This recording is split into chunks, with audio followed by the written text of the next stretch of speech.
تسمح لي أسألك سؤال؟ ليه بعد كل علاقة مؤذية بنقفل على قلبنا حتى في وش الناس اللي عمرها ما أذتنا؟ لأن أغلبنا بعد أي خذلان بيفكر إنه بيحمي نفسه، لكن الحقيقة إنه أحيانا كتير جدا بيبني سجن لنفسه. وده الفرق اللي ناس كتير مش بتنتبه له. الفرق بين إنك ترسم حدود وإنك تبني أسوار.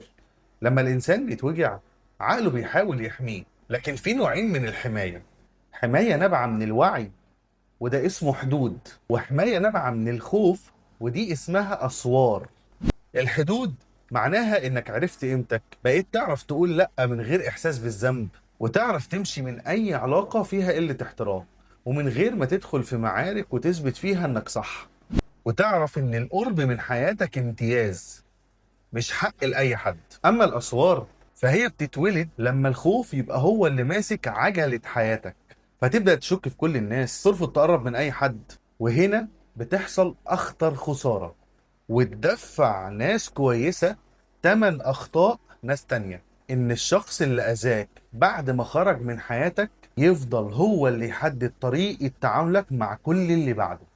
الحدود بتقول اتفضل لكن باحترام، أما السور فبيقول محدش يقرب مهما كان نواياه.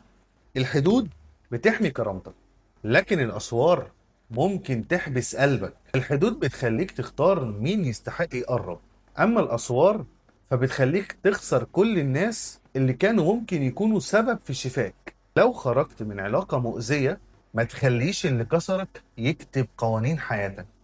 ارسم حدودك لكن ما تبنيش أسوار، لأن التعافي الحقيقي مش إنك تمنع الناس كلها من الدخول.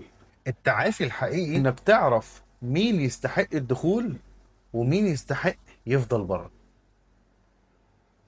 سلام.